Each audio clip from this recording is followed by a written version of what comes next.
Bonjour tout le monde, ou plutôt bonsoir, ici Monsieur Cacahuète et ce soir nous sommes dimanche 9 janvier 2022, il est déjà 22h29. Ce soir dans ce nouvel épisode de Parlons DVD, on va vous parler du film Bébé mode d'emploi avec Catherine Eigle et Josh Duhamel, une comédie qui ne manque pas de talc. Alors, le titre ressemble un petit peu à un autre film qui s'appelle Encloque mode emploi. On y retrouve également Catherine Eigle dans les deux films, mais ce n'est pas du tout la suite. Ça n'a rien à voir. C'est deux films bien distincts, avec des scénarios complètement différents. Mais curieusement, on retrouve deux fois la même actrice. Alors, de quoi ça parle? Ollie Berenson, Catherine Eigle, est un traiteur de plus en plus en vue, et Eric Messer, un directeur de chaîne sportive plein d'avenir. Après un premier encart désastreux, ils n'ont plus en commun que leur antipathie réciproque et l'amour qu'ils portent à leur filleule Sophie. Mais lorsque soudain ils deviennent pour Sophie tout ce qui lui reste au monde, Ollie et Messer sont bien obligés de mettre leurs différends de côté. Jonglant avec leur ambition de carrière et des agendas sociaux qui se court-circuitent, ils vont devoir trouver un terrain d'entente pour vivre sous le même toit. Josh Lucas, Christina Hendricks, Ace McArthur et Jen Smart partagent l'affiche dans cette comédie romantique qui ne manque pas de talc, réalisée par Greg Berlanti, qui avait fait Brother and Sister, Everwood.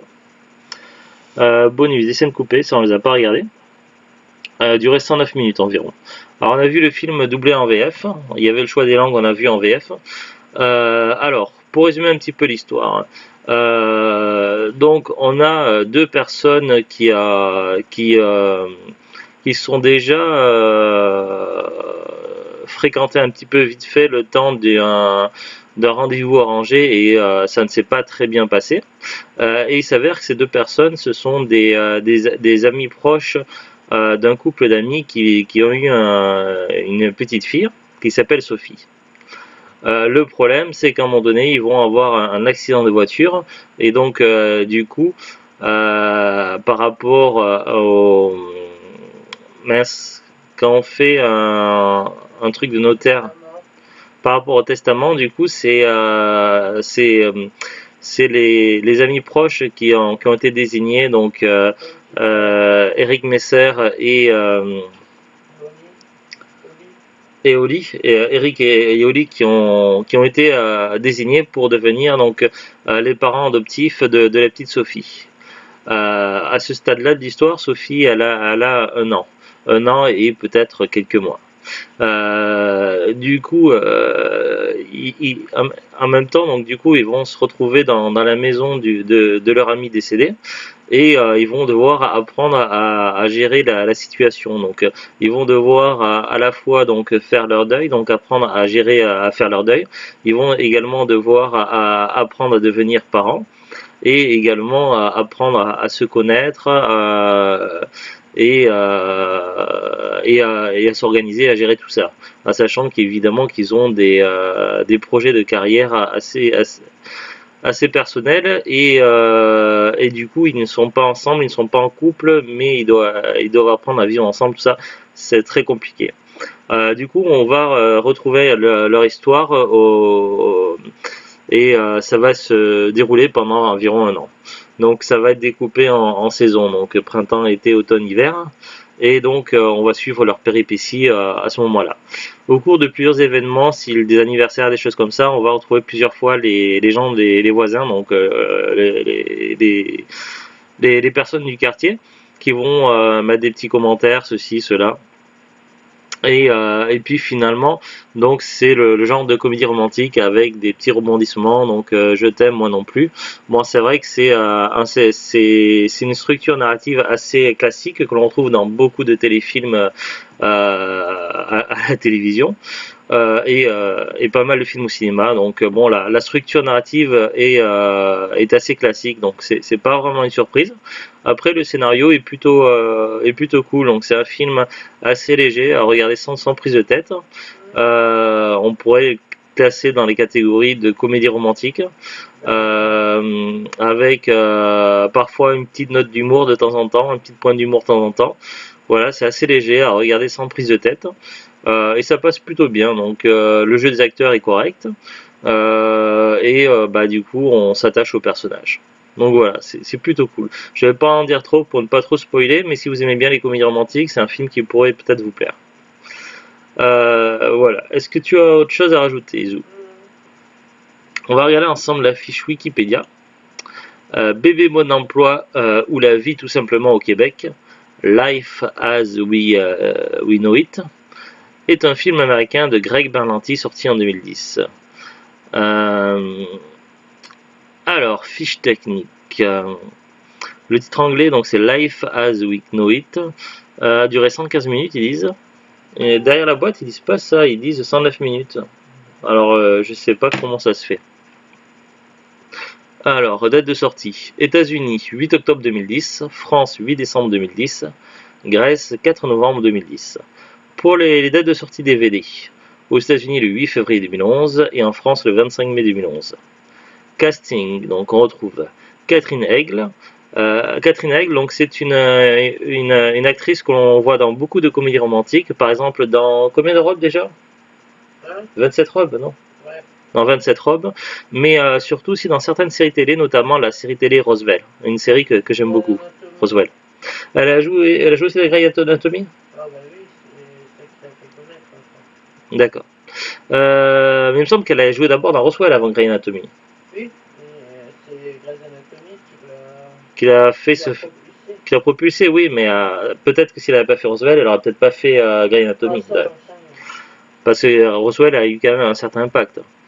Alors, Catherine Aigle, Josh Duhamel. Josh Duhamel, tu me disais, c'était un des acteurs principaux de la série Las Vegas, c'est ça? Tu me disais ça tout à l'heure. Josh Lucas, donc il y a deux Josh. Ace MacArthur, Christina Hendricks, Marandra Delfino, Steve Nash, Sarah Burns, Melissa McCarthy, Melissa Ponzio, Bill Brochtrup, Marcus Flanagan, Rigili, Bryn Claggett, Alexis Claggett, Brooke Claggett, ou à mon avis ils sont de la même famille. Ben oui, d'accord, j'ai compris pourquoi. Ces trois actrices jouent le rôle de Sophie. À mon avis, oui, c'est pour ça qu'il y avait un air de ressemblance, parce que forcément, il pouvait pas prendre le même acteur pour jouer le même personnage à travers différentes époques, puisque c'était pas viable.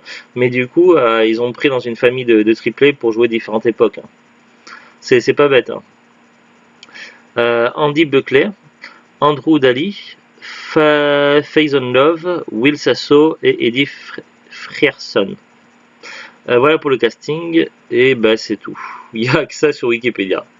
Pas plus d'infos, on ne sait pas quelles sont les notes sur Metacritic ni sur je sais plus quel site. D'habitude, sur la plupart des films, ça y est, sur Wikipédia, là ils n'ont pas mis. On ne sait pas. Alors le DVD, donc nous le DVD on l'avait acheté d'occasion, donc on l'avait acheté sur Facebook, donc je crois que c'était dans les 1€. C'est un film assez connu et assez classique, donc je pense qu'il doit être facilement trouvable sur le marché de location. Je pense que c'est un DVD qui doit être relativement facile à trouver sur la plupart des sites internet, en occasion en tout cas, dans les magasins cash, en brocante, etc. Donc il doit être trouvable assez facilement dans les 1€ d'occasion, peut-être 2€. Neuf, c'est pas forcément le même prix. Alors j'ai regardé sur Amazon, mais il y a d'autres sites. Il y a Rakuten, il y a Vinted, il y a Le Bon Coin, Fnac, eBay, etc. Il y a plein de sites internet. J'ai regardé sur Amazon pour me faire une idée. Alors le Blu-ray ne semble plus expédié et vendu par Amazon, donc c'est possible que le DVD date un petit peu, donc c'est possible que le DVD et le Blu-ray ne soit plus commercialisé, que c'est des fins de stock qu'il y a sur Amazon. Donc le Blu-ray en tout cas il n'est plus du tout trouvable sur Amazon, ça va être uniquement des vendeurs pro, des particuliers. Il y a 4 vendeurs seulement Blu-ray, donc ça va de 6,97 à 20,28€ en tout cas en neuf. Après pour le DVD, Amazon l'a encore en stock, donc ça doit être certainement des fins de stock qu'ils ont. Expédié vendu par Amazon, il est à 8,49€. Ça va, c'est pas un prix trop élevé.